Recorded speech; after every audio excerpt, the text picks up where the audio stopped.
Bathi Legani Maimer, the Maimer from Tafshin Mem Gimel, the second cycle of Bathi Legani, where the Rebbe is explaining Ois Yud Gimel, second time around. So in the beginning of this Maimer, the Rebbe is going to do like he did in the other Maimer. He's going to sum up what was speaking about in the previous 12 Oisius of the Hemshech, and that's going to be the first two Oisius of this Maimer. And Ois Gimel, that's when he's finally going to get to explaining Ois Yud Gimel of the Friedrich Rebbe's Hemshech. I've come to my garden, my sister, my bride.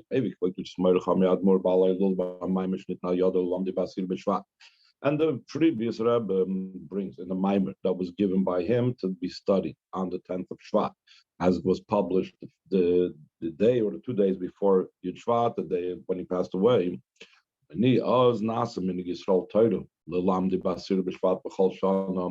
From then, it's become a minig Yisrael, which is a Torah, to learn the Maimer every 10th of Shvat every single year.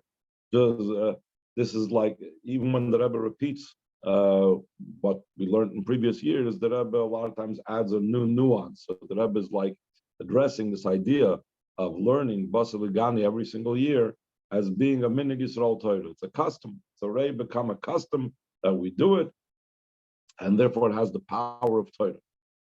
So it's a Maimer of Pirush, a Medrash, Bathi Legani. It's a Maimer, an explanation of what the Medrash says. I've come to my garden, Leganuni, to my place of enjoyment and delight, my special place, the Malkum Shayikara Betchila, the place where I was there primarily earlier, Gashmi. In other words, by the time of Matan Torah, especially by the time of the building of the Mishkan, the Eibishter said, I've returned home.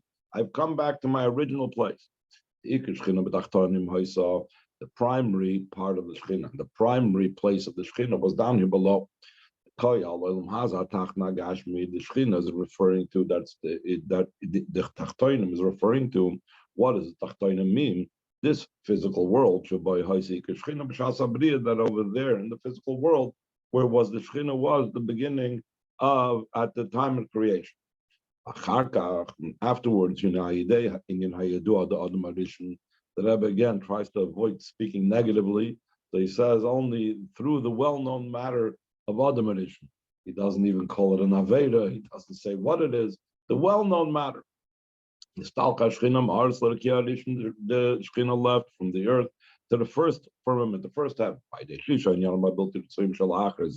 and through the 6 matters that are unwanted that was following this. Also, the Shekhinah went up above to the 7th heaven. Again, I'm going to say this quickly because we already learned this many times. And afterwards arose tzaddikim of the world, beginning from Avram Avinu, who was known as the one. He brought down the Shekhinah from the 7th firmament to the 6th, and so too after this, one generation following another generation, and one tzaddik following another tzaddik, till it came to Moshe Rabbeinu. He was the 7th. And all the 7th are favorites. He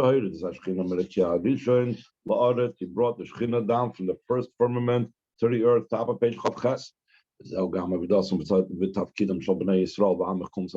also the service and the mission of all Yid, that because all your entire nation are tzaddik. So therefore, it's not just limited to those that we call tzaddikei olam, like he used the term before, but all Yidden are now within that category of tzaddik, that they are supposed to do this. It's to affect the idea that it says that tzaddikim will inherit the earth.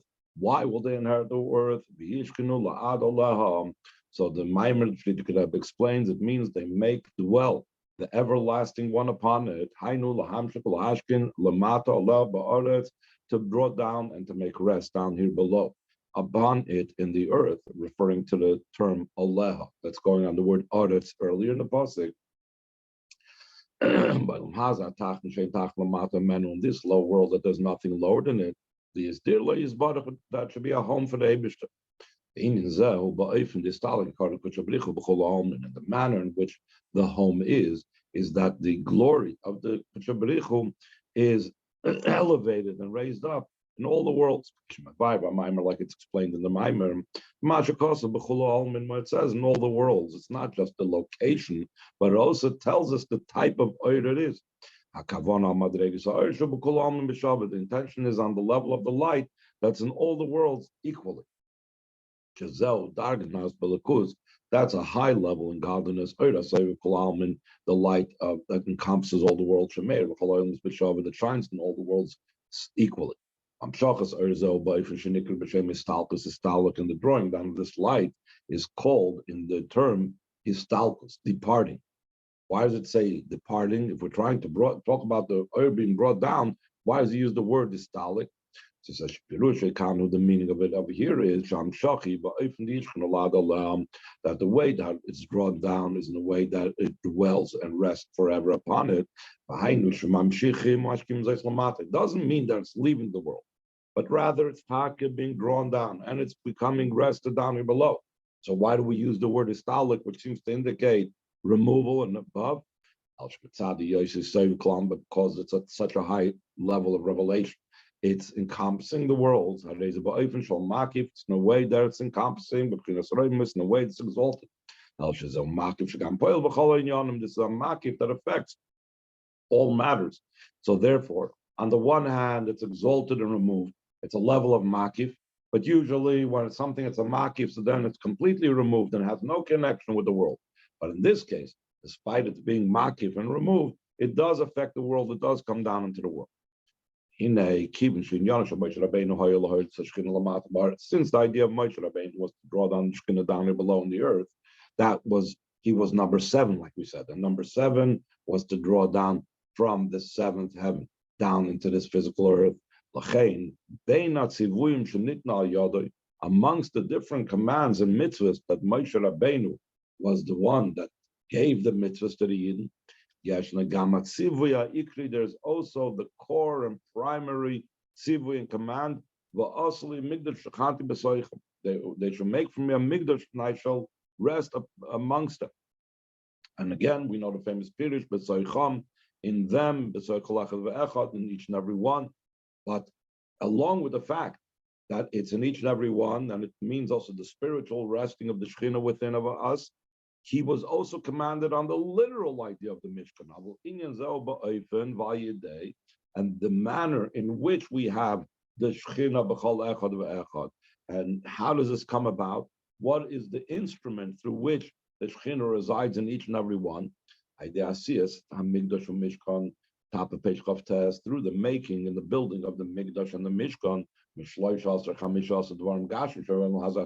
either from 13 different kinds or 15 different kinds of this physical world. So in other words, the 13 or 15 is because there's different ways of counting the numbers of items and materials that were used in the building of the Mishkan, the Zav, Kesef, and the Chayshas, etc., the gold, the silver, the copper, and so on and so forth. But the main thing is that he wants to say that the physical building of the Mishkan was given through Moshe, even though that pasuk also indicates the idea of the spiritual dwelling of the Shekhinah down here, but that was facilitated through the physical Mishkan with the physical items in this physical world. That's what enabled that level of the Shekhinah to come down here within each and every one. And then the Rebbe goes on and says, in that regard, okay, it's not so unique. I mean, like we said, many mitzvahs were given through Moshe Rabbeinu. So the mitzvah of the Mishkan was also given through Moshe Rabbeinu. That's not such a big chiddush. What's an even greater chiddush is what he's going to say now, line 3 on page Chavtes. In addition to the fact that the command for the Mishkan was through Moshe Rabbeinu, and Moshe Rabbeinu was the one that actually gave and transmitted the command of the Eibishter to the Yidden. He himself participated in it, and he participated to such a degree that without his participation, it couldn't have been done. Until the erecting of the Mishkan was specifically through Moshe Rabbeinu himself. By days, and through this became the level of the primary level of the Shekhinah, that I shall dwell in the level of Tachtoinim Bizman Moshe,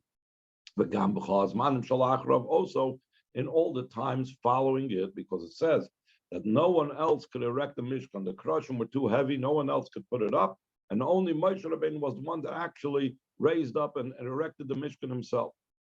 So he's saying that through the fact that Moshe Rabbeinu himself was the one that was able to put the Mishkan up, so then all the times, so first of all, it happened in the time of Moshe Rabbeinu, now the level of Shechina B'Tachtonim, and also in all the times after it, Moshe Rabbeinu was the one that through the Pashtus of the Moshe called Dara V'Dara affects it in all the generations afterwards. Then he goes on line 8, and he explains the that the Mishkan was made from shittim wood. The boards, the beams were made from the shittim wood. Like it says, you shall make the boards or beams for the Mishkan from standing shittim wood. In a shita pirushinati, the meaning of the word shita is turning or leaning in a certain direction. I know in this case it means he's turning away from the straight path. What's the straight path? The path of Hashem, last tzedakah mishpat, to do tzedakah and mishpat. When he turns away from the straight path, and then from this comes the foolishness and the folly of this world. So from shita becomes shtus, from the level of turning away, which is hinted in the word shittim. You have another word that's hinted in the word shittim, which is the word shtus, folly, foolishness. The avoida is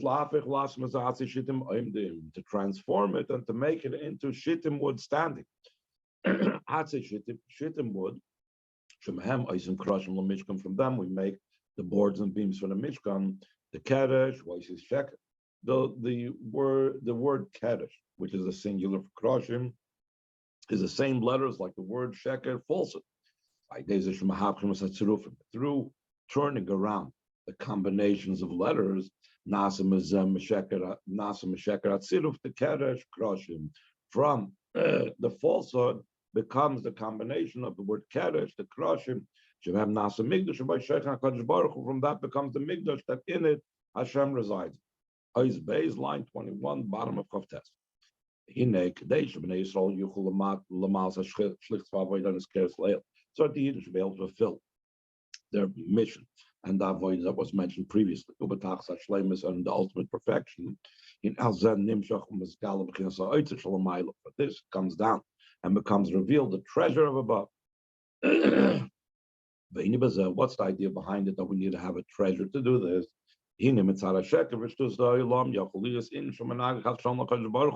Because of the falsehood and because of the foolishness of the world, there could be an opponent, chas v'shalom, to the Eibishter. Then when there's an opponent, so then the midah of Hashem's victory becomes awakened. Like we know, the Hashem is called the Netzach of the Yidden that does not lie. Top of page Lamed. Like it's explained in the Hemshach, the marshal, the analogy for this. From a king of flesh and blood, the Bloimen Nagid, and a Shaykh in Tzach, without an opponent, the idea of a victory does not apply whatsoever. And he runs his kingdom as he desires. But when the king desired something and there's an opponent to it, so then the king stands in a victorious way against him, and he defeats that opponent. What's the reason that this is to be found down here by a human king? Because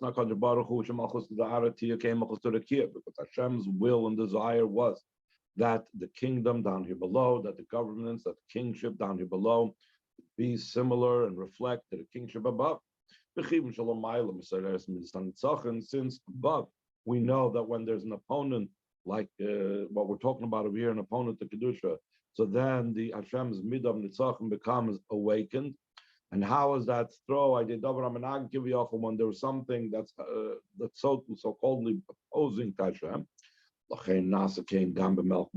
Therefore, this also occurs with a king of flesh and blood. When there's someone that goes to war and opposes the king, So then it's awakened by the human king, also the midah of perseverance and victory, because that is the way it's about. So the Rebbe adds that this awakening of this characteristic in this trait of victory affects a complete change of his being and his character and nature. And reveals the most concealed powers within him. To such degree so as to be victorious and to defeat the opponent. So then the king expends and gives out all of his treasure. Behind this means there's first of all there's the treasures that he himself collects. And also there's Savra Avuray Avois of Amlach, and then his forefathers, the kings that preceded him, also collected treasure. And these treasures are so precious by him. Not only does the king not spend them and use them, he doesn't even use them at all. That even no eye that can see, no eye has even seen it and looked at it. That's how concealed it is. That's how high it is. Became still in all. There's a total change, 180-degree change, when the characteristic of victory is awakened because the opposition. Not only does he reveal the treasure, but not only does he use the treasures,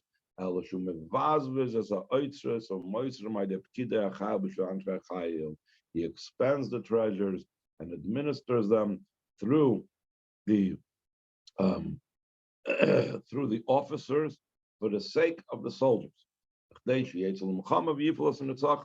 the soldiers go out to war and they should be victorious. And then the victory of the king occurs.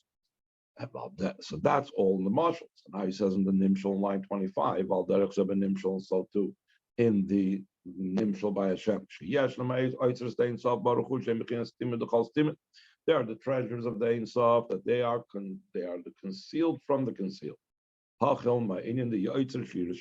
Beginning from the idea of the treasure of fear of heaven, Spheres of Malchus has to do with Yerushalayim, Kabbalah soil, just like a king. There's a level of fearing the king and being in awe of the king. So to Kabbalah soil and Yerushalayim in spiritual matters comes from Spheres of Malchus. Yes, Dargis now says to top of page Lamed Aleph. There's even higher levels in treasures until we get to the true treasure. We should maybe by Hemshech, like he brings in the continuation and the Hemshech of Basi Legani. What it says in Tikkun Zohar, that the Oiden Sof goes up high and high to no end, and it goes down below to no end. That is the true treasure. This treasure is given to all the people of the war, to all the soldiers. Who are all the soldiers? Every single Yid is called soldiers. They are called the army of Hashem. Number of parsha academics, like it says in the previous parsha. At the end of the parsha, it says, it was in the middle of this day, in midday of Tesvav and Nis. He also called Sivas Hashem, Eretz Mitzrayim, all the entire army of Hashem went out of the land Mitzrayim upon their hosts, upon their armies. Saying in such a way that the Yidden were going out with an outstretched hand, like it says in our parsha. They go out from the darkness of Golus to the redemption. The Oiden Sof becomes the victory of the Oiden Sof. It's drawn down and becomes revealed down here below to nowhere. Okay, up till now, the Rebbe summed up. We're a little bit adding a few nuances here and there. The first 12 oisius of the Maim, of the Frierdiker Rebbe, of the Hemshech of the Maim and Frierdiker Rebbe. Now the Rebbe is going to analyze Ois Yud Gimel. Ois Gimel Nar Maimer, page Lamed Aleph, line 14. and he explains in chapter 13 of Basi Legani that is corresponding to this year. In other words, what we learn in this year, Tafshin Mem Gimel, 1983, 5743 was the 13th year in the second cycle. So therefore, since it's the 13th year of the second cycle, so we learn Oisid Gimel. Indian, the Lamata Mata, the Intachlis, the idea that the Eid Sof reaches very much below to no end. And then the Rebbe adds parenthetically, Gam Lamata Matu Ba'ifin de Intachlis, Tishem Shalamayla Mailu Adin Ketz. Even the way it is down here below, it's in a way that it's no end to it. It's not like it reaches to the end, and now it's at the end. It still remains infinite even down here below, just like when it goes up above, it's also without an end. That's the idea of the multiple levels and the chain descent of the light from one level to another level, till we reach the worlds of Bri Yitzirasiyam, and even more so, like we learned, not just if you remember in the previous Maimer, we also learned this. You can't say Lamata Mata is going in Atzilus. So the first level that the Maimer discussed about Lamata Mata is the levels of Bri Yitzirasiyam. Then he says that's not the ultimate Mata Mata. There's still more to it. Especially the way it comes in multiple constrictions, concealments, and coverings. Until it could be something that's the total opposite of godliness completely. And to such a degree, the ultimate level of Mata Mata, the Klippas Pari. The clip of Pari Shemveres Partisenu and Parshas Shofana. Klippas Pari is both explained in Parshas Shalach, where it spoke about Pari chasing after the Eden, and the Parshas prior to that. Shamar, that he said, that the Nile is mine and I made myself. So as we explained again in the Maimon from Tafshin Chav Gimel, about how that is the ultimate level of Klippa, that not only was he not appreciative of what he got, but even worse than that, he was taking credit for himself instead of giving credit to the age. So the Rebbe says that in a similar vein, just like we say there is grades and degradations and devolutions until it comes down to Klippas Paroi, same thing in each one of us in our own shtus. So he says in line 26, we can add, so too it's also in the way a person acts. That it's also he doesn't reach the bottommost level right away. It starts by different types of levels. The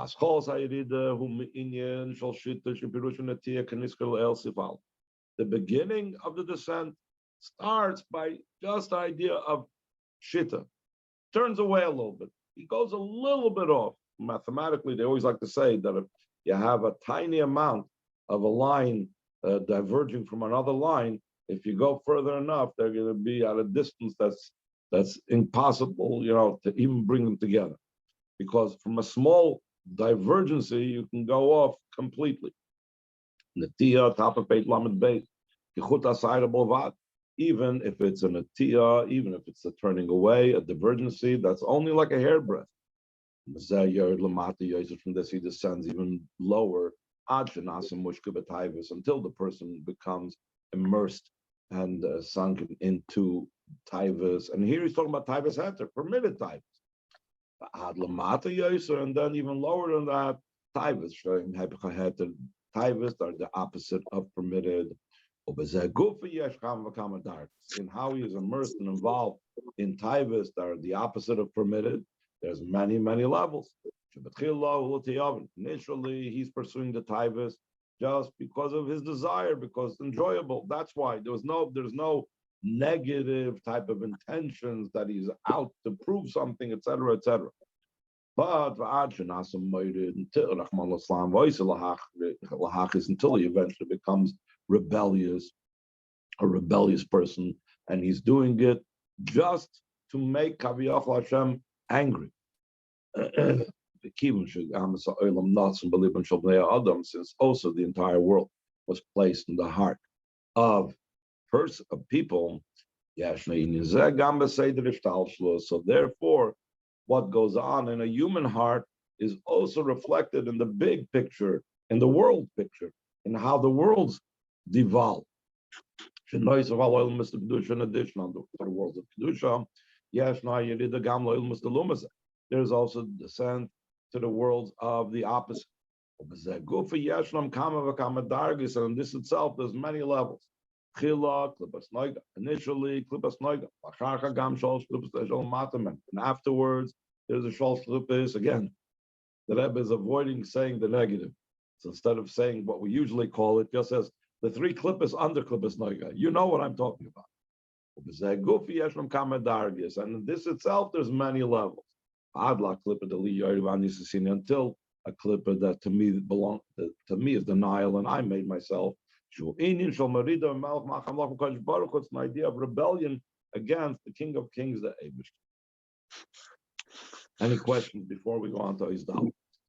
Well, is there anything lower than Klippas Noga, or because it says lemata tachlis, so it could go even deeper. Beneath Klippas Noga, there is the Shalosh Klipsat Meis. But Right. he doesn't want to call it Shalosh Klipsat Meis, so he just says Shalosh Klippas Shalamata. No, I'm talking about when we say lemata at entachlis. Okay. So it comes even to the level of Shalosh Klipsat Meis, there's many levels. Right, but is there a soft to it, or there is no soft to it? So he says that itself comes out. The very fact itself that's possible to be a moirid, that means that there's no end. I guess there's no end to merida. When you do merida, there's no stop. You could do if you're doing something for the sake of a taiva, so then there will eventually be something that you don't have a taiva to, or your taiva has been fulfilled. But I guess perhaps you could say it this way: once you do it l'shem merida, so then every day you'll find something new to be moided in, to do lahachis, just to do it, even though you have no enjoyment, even though you don't want to do it, but you're out to rebel. So let's see what I can do now. Let's see the trouble I could come up with at this moment.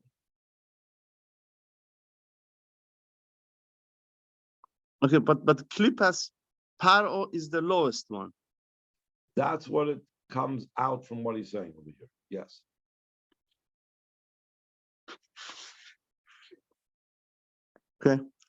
Okay, page Lamed Beis, is Daled, line 15. So here in this mimer, the core part of the mimer is going to be now this part.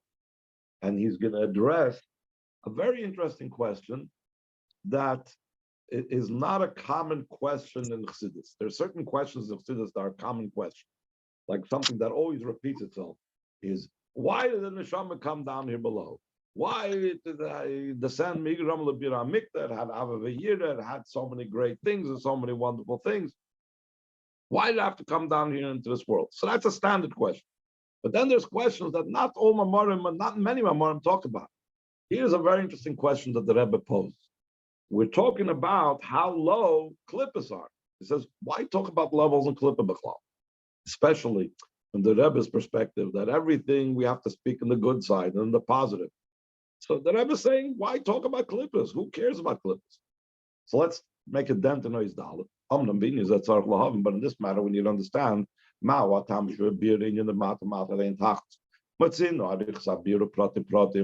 the reason that when the Frierdiker Rebbe explains in the Maimon of how far below it goes down to no end, we find a lengthy explanation and details of details. And not just the Maimon of the Frierdiker Rebbe, Beitz Chaim, Karvus Yumish, Nei, Shorim, Hamevarim, Prote Adargis, Lamat Lamat. In the Eitz Chaim, the Sefer Eitz Chaim is a Kabbalah Sefer that goes through different levels of Seder Ishtalshlus. If you want to learn about Seder Ishtalshlus in Kabbalah, the place to learn about it is in the Eitz Chaim, not the Kuntres Eitz Chaim, the Rebbe Rashab. It's a Kabbalah Sefer called Eitz Chaim. And guess what? The Kabbalah Sefer Eitz Chaim has like sections, and it has two full sections. That's what a shar is. A shar and a sefer, like Nicholas Alvavis, there's shar betokn, shar avoidus alakim, shar this. Shar is a whole section. There's a whole section, whole two sections on the idea of the proteadargis of lamata mata, the proteadargis of klippas. Ad la darga tachtoina shnikras b'shem klippas until the lowest level. That's called klippas. And this itself till the lowest klippa. Now, Eitz Chaim was written from the Arizal. So the Rebbe is saying that this is also something that goes back even to the Zohar. Gam Lifnei Zohar, Matzina Bekam Kaimus. We find in many places, Befrat Parshas Kudei, especially in the Zohar and Parshas Kudei, Arichas Gdoilo Bekam Pratim, Oidus Ha'ein Taklish Mata. And we find over there a great lengthy explanation and many details about how how far and non-ending it goes below and below. In matters and worlds are the total opposite of Kedusha. So the Rebbe is posing the question, how come, why is that so that we need to talk about this? And tomorrow, we'll continue and learn about the answer for this.